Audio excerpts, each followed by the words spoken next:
Welcome to the Domestique Cooldown. We are up to episode, is it 15? Yeah, episode 15. 15? Stage 16. I thought it was 16, yeah, but we've got Stage stage 16, 15 down episode here. 15. It is stage 16, episode 15. And we have been caught with our pants down a bit here today, Cyrus, because I thought this was the perfect stage to take a nap and then catch the last part where the break might form and then go off. I set my alarm for 11 p.m. here, and apparently that was the time that the breakaway had set their alarms to hit the only climber today, because I woke up and they were on then too, and I shut myself. So I ran out and finished the trainer ride, and you've been out bike packing all day. So Yeah, I did the same thing. Just thought, okay, this is a good one to get a long ride in. Follow along on Domestique Live every time I stop for water out here, which was about every 20 minutes today, and check where they're up to. And then about halfway through the stage, I worked out, hang on a sec, these guys are going way ahead of schedule here. I had looked at the start and thought, yeah, they're going to finish at 5:30, so I've just got to be home by 4:30, and I'll get to see them go up the last climb. And then they finished just after 4:30 in the end. yeah. Yeah, well, you will have had a better idea because, I mean, I was fast asleep dreaming of having one of Tadej Pogacar's Colnagos. So I think you're probably have a better idea of the first Yeah, section so of this, which was, flat as. breakaway formation, not so much wind, quite flat roads. Yeah, a little bit of rolling terrain through a few small towns. I expected a break to get away relatively soon because, you just get only as few riders can actually win on this finish. So while a lot of riders obviously like to get in the break when there is a chance of the breakaway winning, there is a lot of riders in that peloton that are going to see usually a stage like today and think, hang on, this is not a stage that even if I'm in a breakaway, if there's 30 or 40, or as we saw, but there was 40 guys ended up away today, that they can usually stay away. In the end, we actually just had the classic, a few guys getting away, maintaining that speed, a few more guys jump across, a few more guys jump across, a few more guys jump across, and then just that group swells. And then even within the group, never really full cohesion of just everyone rolling through and cruising, always groups in front of groups in front of groups. So just really similar to the last stage we had on Sunday, actually, just really hard the whole day. Doesn't look like anyone had a particularly easy day in the bunch there, and then still flying up Von 2 at the end of the day. Yeah. And speaking of Von 2, that's where things really kicked off. So we had a group that hit the bottom of the climb. That featured Mas, Alaphilippe. Who else did I have here? And why can't I? So I was on the turbo while this was going on. So I'm just having a look at Arensman. So they were the ones that were important when we hit the bottom of the climb because they quickly established themselves away. And it looked like it was going to be between those three. So they start hitting each other, mostly Arensman, who is doing exactly what he did on Hautacam, which was essentially just getting into his own tempo.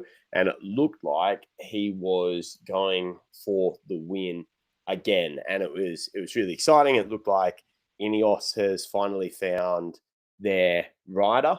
Alaphilippe was hanging on by the skin of his teeth up this climb. I think there was a small moment where he dared to dream that he might be able to, I guess, save face after his interesting celebration on the previous stage. It's unfortunate for Alaphilippe that this happened the day before a rest day, because that video of Alaphilippe normally would have died after one day, but it just got played for 2 days straight. So it feels like that happened right at the start of the tour now, because I feel like that's been all that's in my feed. I've been seeing Alaphilippe at Liège-Bastogne-Liège doing his sort of eagle flying over, and it's just everything gets dug up. That must have been awful. So I think in the back of his mind, he thought maybe he could save this one. He didn't. He and Arensman got dropped by Muss. who ended up developing a significant gap. But then there was a group featuring some of the people that end up coming back at the end of today's stage. So that features Ben Healy, it features Paret-Peintre. They're the two main ones in this, and they're sort of hitting each other going up here. And they start closing this, and it becomes a race between, can these guys catch Mas before the yellow jersey group attacks? So Vingegaard does end up attacking. He drops a huge bomb. And we talk about Tadej Pogacar being dominant, but this battle between Vingegaard and Pogacar today, in fact, this entire climb is why I love cycling. I was on the trainer watching this just with the biggest smile on my face. Every time I thought this was the best stage it could be, it got better. So you've got Tadej Pogacar and Jonas Vingegaard closing in on this group that is Paret-Peintre, Ben Healy, and Enric Mas. However, all of a sudden, people start coming from behind to put up their hand and say, again, we've got some of these pros that must be listening, because there are a lot of people that want the Lazarus award.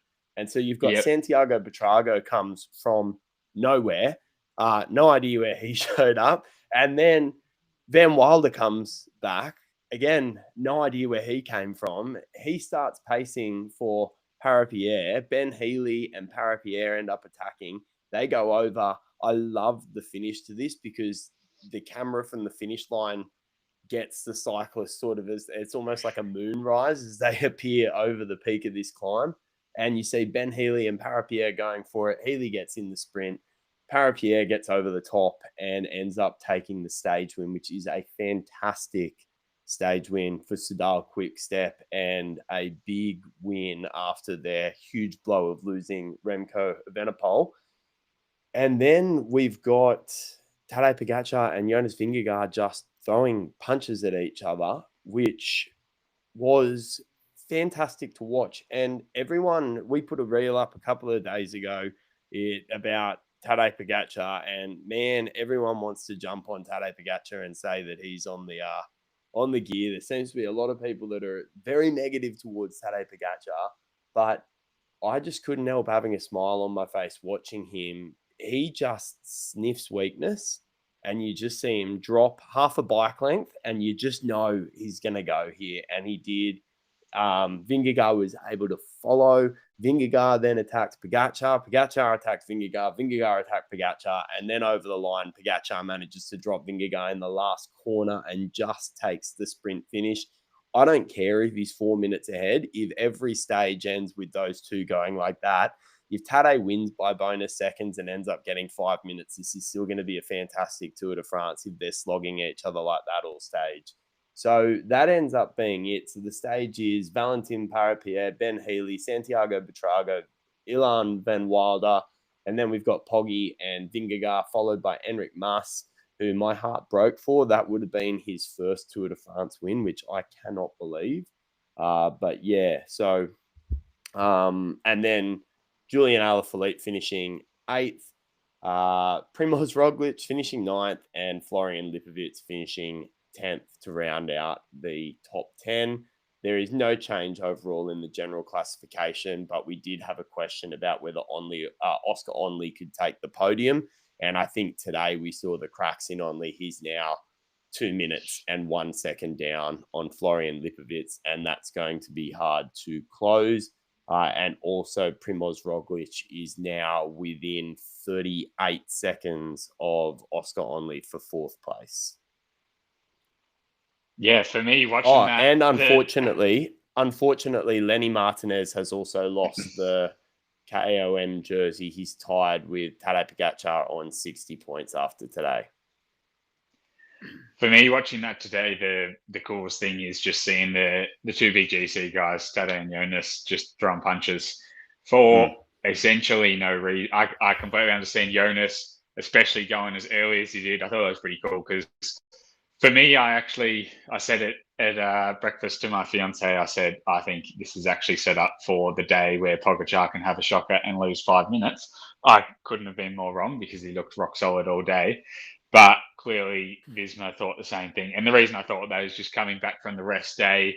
the fact that he's had the crash a while ago now, clearly just had a big few weeks. There's the rumours he's had a little bug. All of those things, you can have a rest if you do too little on the rest day, which clearly he managed it well. But if you have a rest, your body can shut down a little bit, start to go into repair mode to fix all of these little things, start regrowing the skin on his arm, all of this kind of stuff. And he could have rolled out today and felt awful, and only the one hard effort for the day, the final climb, but worth a shot for Jonas to try and expose any weakness there. And he had to go early in the climb, because if he is on a shocker of a day, you want to find that out 15k from the top and make the most of it.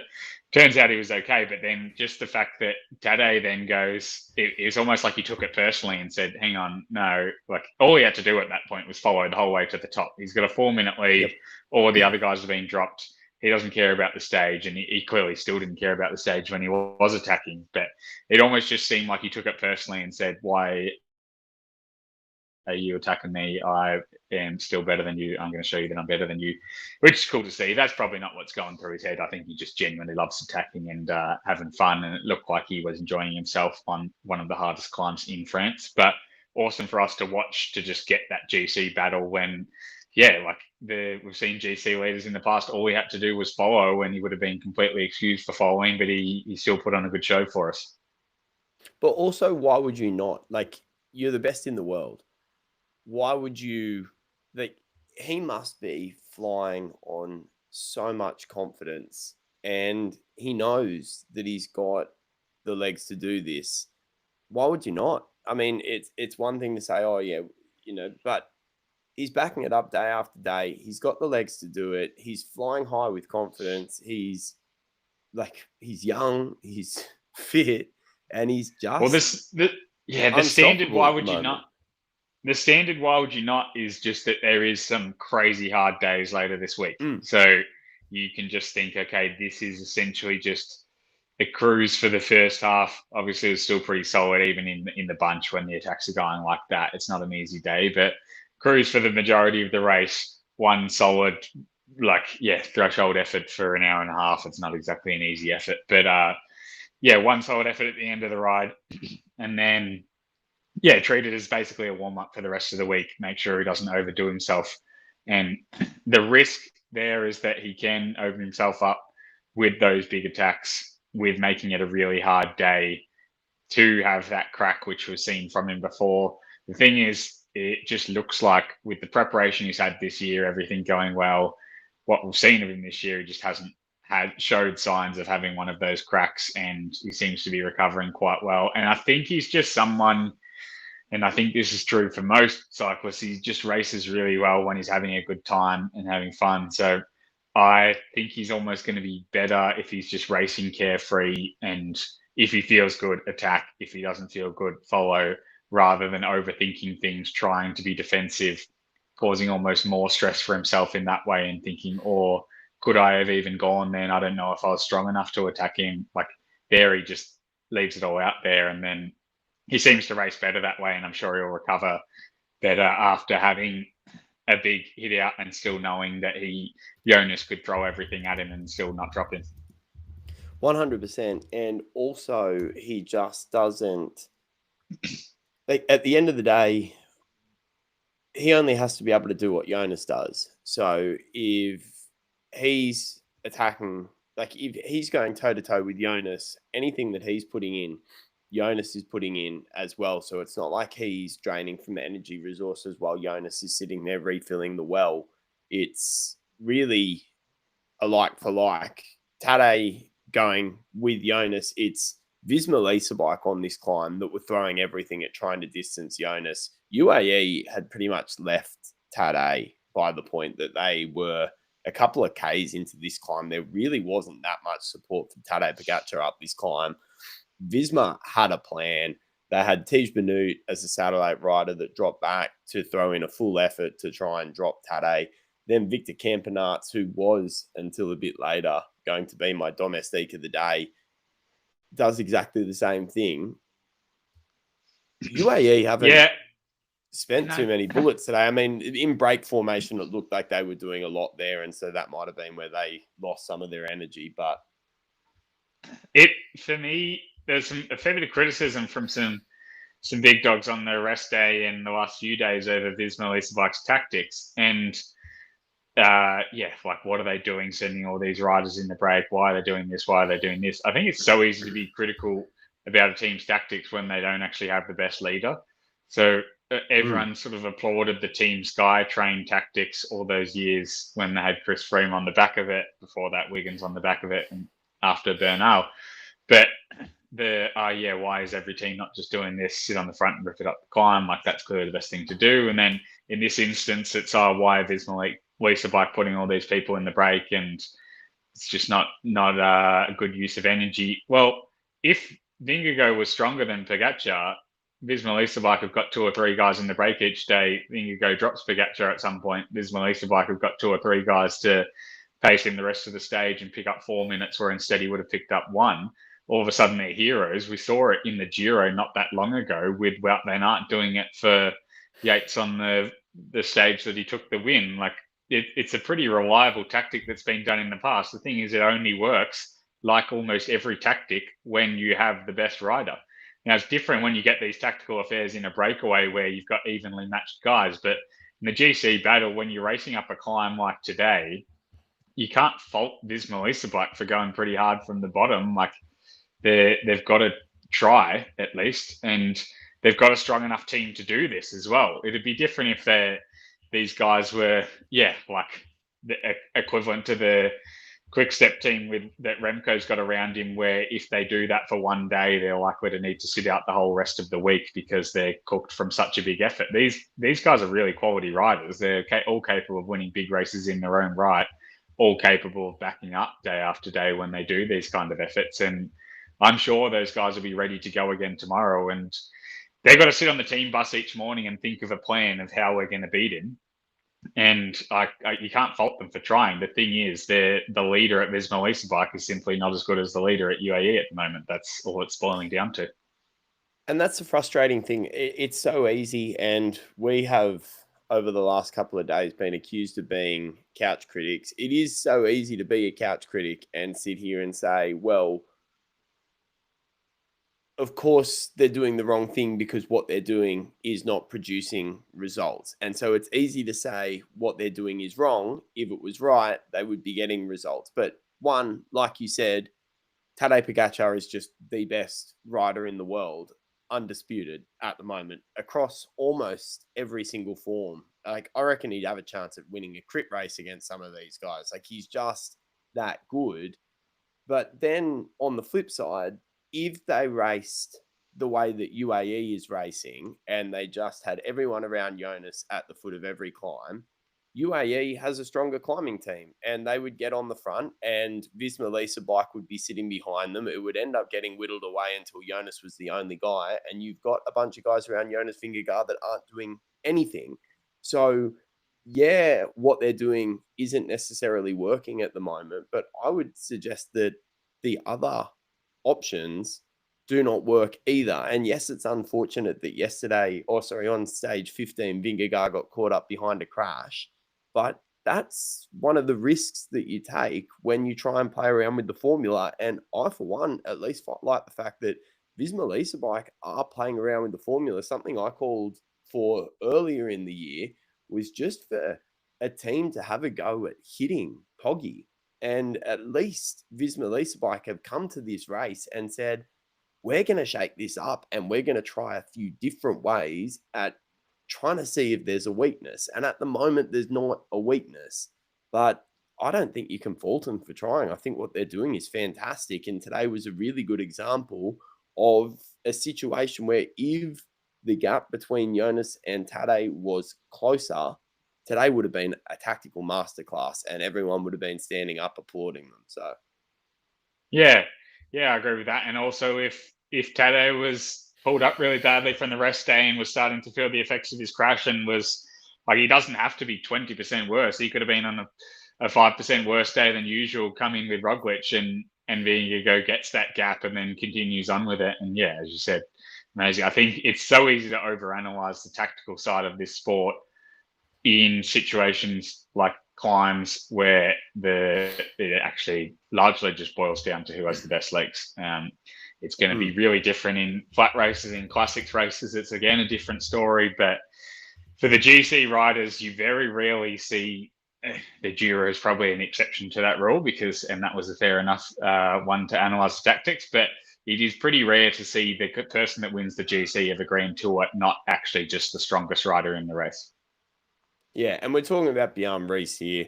A lot of these guys do end up coming up in the Tour de France because really it's their only opportunity to sort of stay relevant in these conversations. I see that Plug has hit back, and the quote that I see is, "Who's Bjarne Riis?" So, you do get a lot of these people coming out at this time, ex-Tour winners that get asked for opinions. They don't get much of the limelight outside of their country at these times. And Cadel hasn't said anything that is contentious, but Cadel Evans gets wheeled out by the Australian media at this time to come out and have his say on what's going on in the Tour de France because he's our only Tour de France winner. Bjarne Riis is Denmark's only Tour de France winner before Jonas Vingegaard. So, at the end of the day, you're going to get people having a chat. We've had a bit of criticism about it in regards to things that we've said over the last couple of days that have gone up in reels. And I think Bjarne Riis may be getting a little bit of criticism, rightly or wrongly. But yeah. Yeah, but you're always going to get differing opinions as well. That's part of the sport, and that's why we're all sitting at home watching. And also within the teams, they're bickering behind closed doors about should we have done this or should we have done this. But that's the cool thing about the sport, and that's the reason we have podcasts like ours to present those opinions and discuss them. 100%. The only other thing that I saw that was interesting in today's stage was Roglic on the early parts of today's climb seemed to attack Lipovic, and the SBS commentary anyway was saying that that was selfish. I actually thought that was really clever because Lipovic only has to stay with Onley, and it gives Roglic the opportunity sniffing from behind to try and create a gap, which means that Onley has to chase it. And then Lipovic has the opportunity to attack Onley again. And it also ended up working because Lipovic was able to come back onto Roglic's wheel and Roglic was able to pace him up the climb. So I think it's interesting to see here, Roglic is almost playing the same role that he did in 2020. Was it 2021 that Roglic and Vingegaard were sort of tag teaming each other?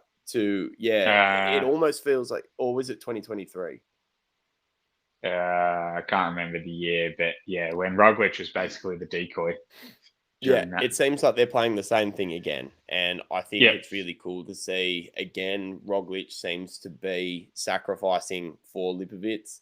A lot of the storyline in this year's Tour de France Unchained was that Roglic left Visma because he didn't want to be under Vingegaard's shadow, and it seems like he is quite happy working for Lippo in this. Yeah, and again, with that kind of thing, it's not so much of a tactical affair on a climb like that. It's just if you have the legs, which clearly both of those riders were better. I think even it's not going to be costing Lipovic, Roglic doing stuff like that. Even Lipovic's going to be. I see it in teams I've been in and teams that I observe at races.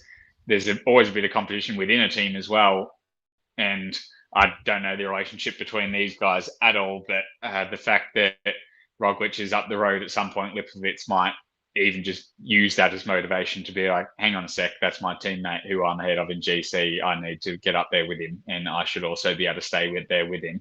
And while it might not look amazing on TV, on a climb like that, there's not going to be too much difference in the pacing, and you're not towing anyone across to anyone really, because it is actually that steep, especially on the slopes that he's doing it on, and just that extra motivation. I think the biggest thing is that they can chat about it after and be mates about it, and there's no hard feelings at dinner, which from the looks of it on the outside, it looks pretty chill in that team, and they both seem to be getting along pretty well. Yeah, I agree.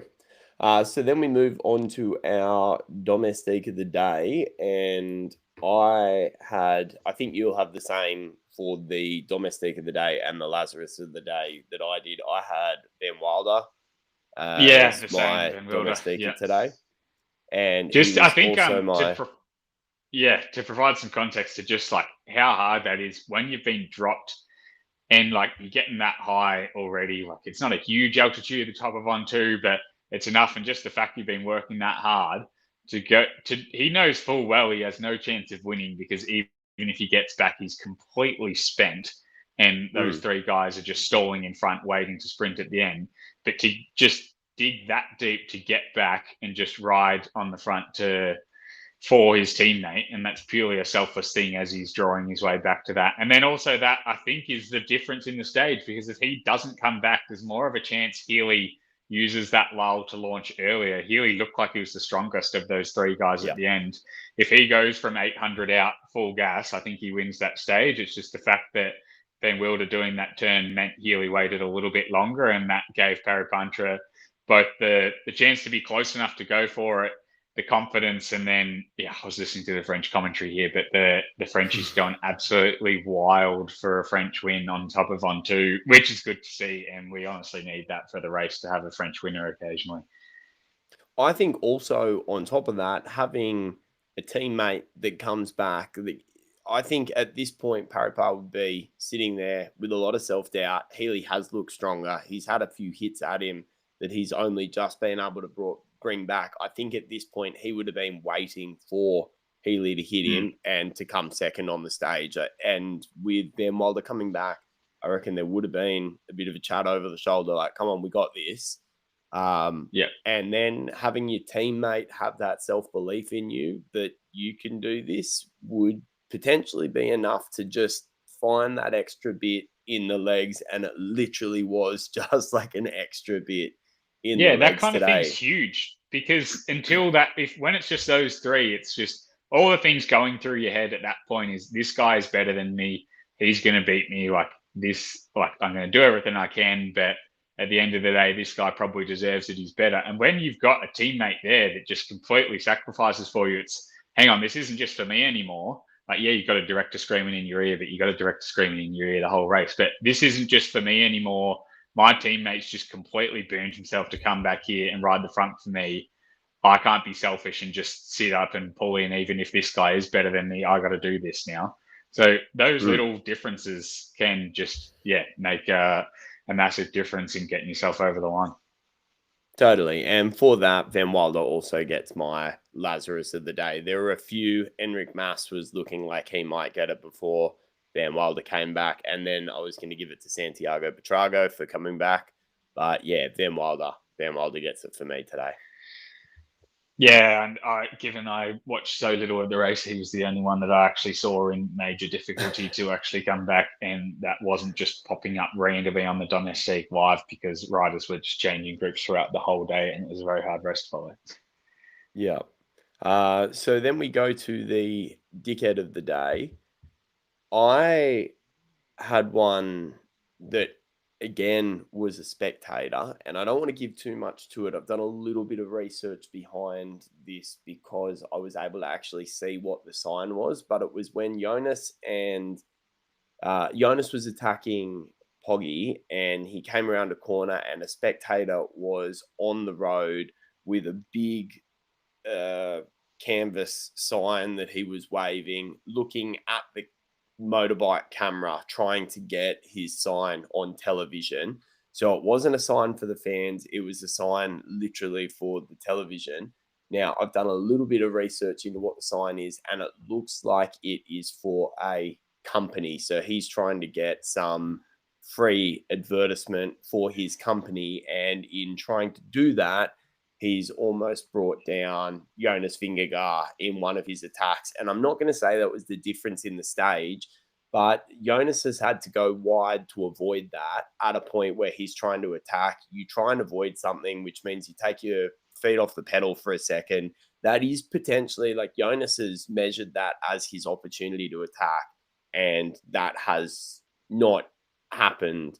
We do have a sport here where fans do have a lot of ability to I guess, influence the races. And in this situation, I'm not saying it's the point that Jonas lost that race, but it was an attack that was definitely in some way negated by the fact that there was a fan on the road. And this is really frustrating. And I'd love to see, if it is a company, I'd love to see the French police giving the company a fine for that, something like that. Because I just think we really especially need if it's to, his company. yeah, absolutely. Because it's just not okay. I'm a bit over fans trying to get on TV, getting in front of the race. You're there to watch pro athletes. Just enjoy the spectacle that you're being given. It's not an opportunity to get some free TV time. Yeah, this the Tour de France in general is by far the worst race of the year for it, because the vast majority of people on the side of the road aren't cycling fans. They're Tour de France fans, or they're just, this is a big event, I want to be part of it, which is actually one of the best parts of the sport as well, in that these aren't people that give a shit about cycling for 330 days of the year, but for July in France, if they're around. The other thing is Ventoux is particularly bad for it.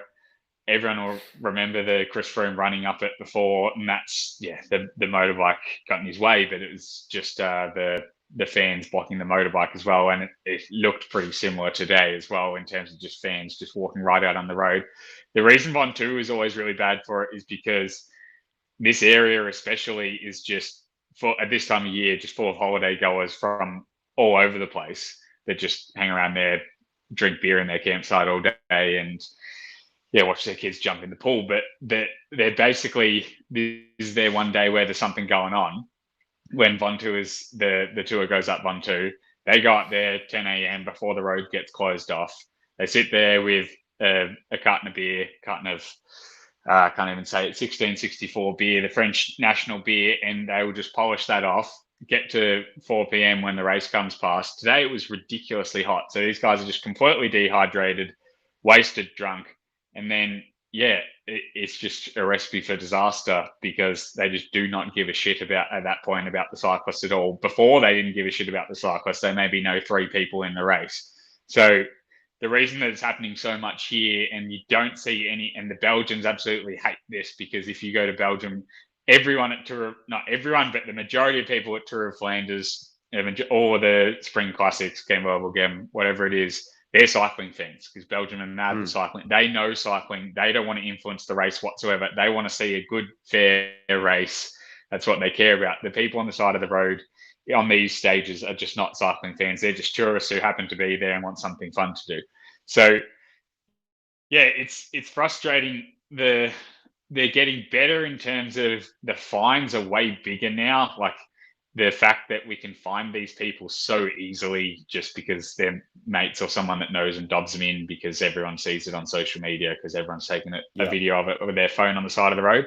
So that's going to be a big deterrent, because people go, like when they show up to the campground in Ventoux in 3 years' time, when the tour is back there, they'll go, be careful, because the guy that was staying here last time got a $6,000 fine and banned from the Tour de France for life because he did that. So that kind of thing will work as a deterrent. And then, they're getting better with the barriers, but as we've said so many times, you don't want to see barriers the whole way along the race course. But I think it's really tricky, because no matter how much we say it on the podcast, no matter how much they display it on the television coverage to stay off the road, and there's been really good advertising campaigns, these aren't cycling fans. They just don't see it. They're just there because they want a good time.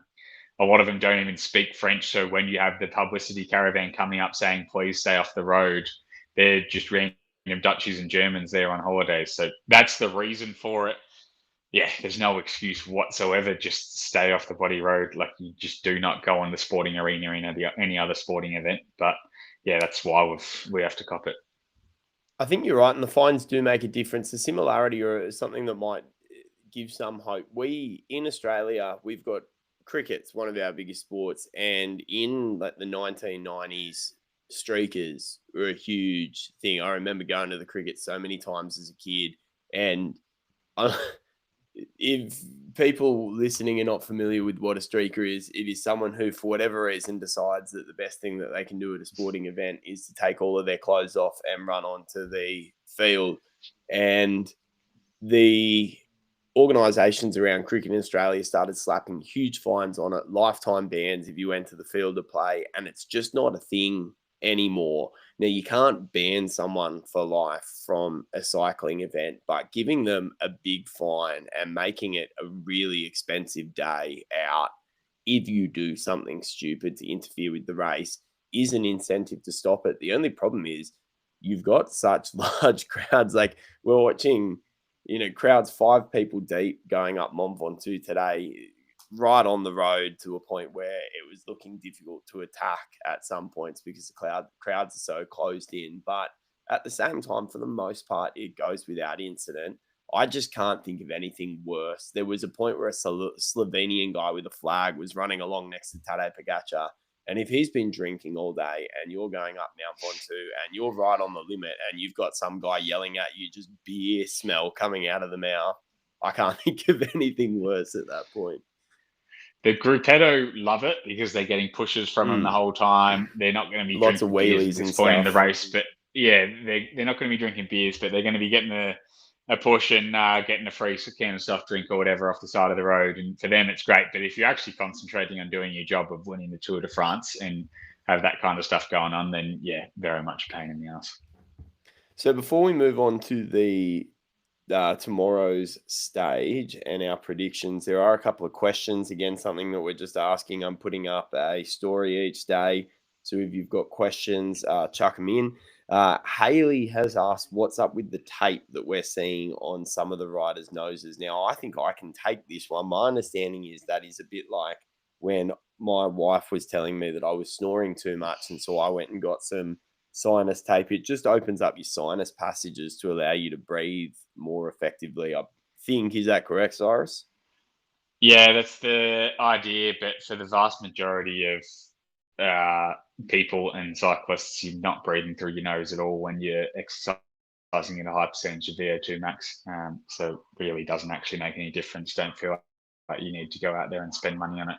These guys are getting it for free, often they're sponsored, so they're going to whack it on. But yeah, I think what you'll see, I've been getting a lot of ads for that in my feed, just these sinus strips. So I think it's a bit like when all the cricketers and stuff were wearing these magnetic bands. I think it's power balance band. It's pretty equivalent to the power balance band in terms of how much it'll actually help your performance. Yeah. Might help you with your snoring though. So Victor with your snoring, might be keeping it on. Yeah. Yeah. So my one that I wanted to add on to that, though, which I don't understand, you'll often see riders when they're warming up for the TTs or warming up for stages, and they've got tissues shoved up their nose. So you'll see them with these. What's that about? The tissues will have like Olbas oil on it or the equivalent. So Vicks Vapor Rub if you're in Australia. Just basically a powerful decongestant. Shove that up there. That is probably more likely to be beneficial, especially because a lot of guys will just pick up a little. Oh, yeah, beautiful. You got it ready to go. A lot of guys will pick up a small little infection at this point in the tour and have a bit of a sniffle. And yeah, while you're obviously not breathing through your nose that much, it's not nice having a stuffy nose still even if you're not using it. But that'll also clear your air passages as well. So that's the idea behind that. I can vouch for it. I use it every night before I go to sleep because I've got really bad sinuses and it helps me breathe through my nose every night. Well, you better stuff the tissues up there. Yeah. The next one's from, I don't even know how to say this, but FYFYZ. What do you think? So throwback to the Hill TT ultimate strip back setup for the TT bike. So what I found interesting, we're having these TT bikes, Jonas Vingegaard going up there, and they've still got a front and rear disc rotor. They've still got a front brake and a rear brake. Surely there's more that they could have stripped off those bikes, seeing as they're not going to use. Like, you could take the front disc off, you could take the front brakes off. I'm going to get down to it's not UCI legal, and it would still have to be a UCI legal bike, whether UCI time trial legal in this instance, rather than UCI road legal. But time trial legal, you still have to have a front and rear brake. also even the handlebars, I thought the same thing. Just remembering back to the Phil Guyman worst retirement ever, where he was soaring off his handlebars to take Strava comms, soaring off the drop bars. Again, I He's not think gone there's going to softly into be that good night, has he? He pops up in some nah. bad ways on social media, Phil Garman. Yeah. Yeah, but he again, you got to stick to the use regardless of the TT. Would be interesting if it'd be cool to watch if they just said, oh well, given you don't have to break this whole TT, we're going to scrap the rules and you can just run whatever you want and see people use the foot brake after the finish line. Yeah, I mean, I'd love to see it. So Gally asks, what was your favorite succulent Chinese meal? I can't go past noodles. Like I've tried the chicken feed and all the weird the chicken heads and the weird stuff. We had some decent yak up there at the top of Qinghai Lake, but no, they just do noodles so well. It must just be the crazy high MSG content, I think. In the area that we were in around Qinghai, the barbecue is fantastic. So if you do ever go to that region, you really need to go out, get some barbecue street food, especially in, I think it was Shilian.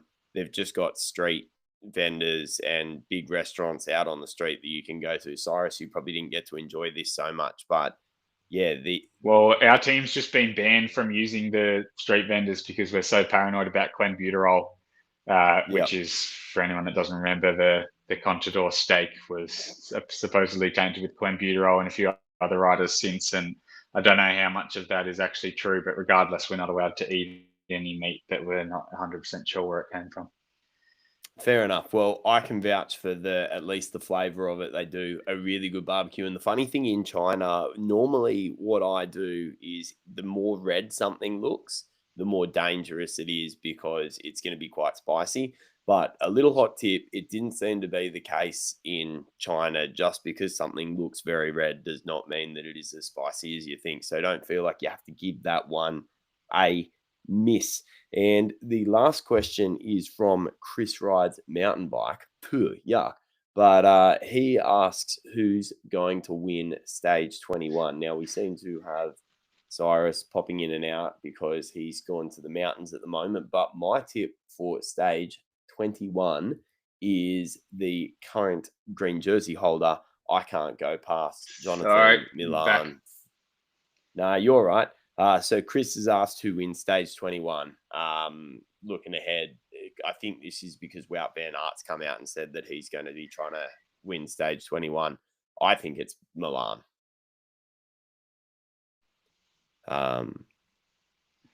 Yeah, I would.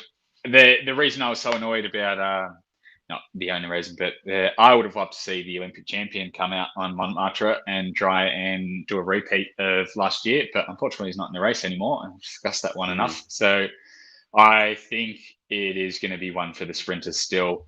And yeah, I think it might. Malia is probably going to struggle to get through the mountains a bit more than Milan will, but I'm going to change it up. We'll discuss it obviously the night before, but I think Biniam Girmay is well suited to that course. Well, I hope so because they have not had a very good Tour de France at all.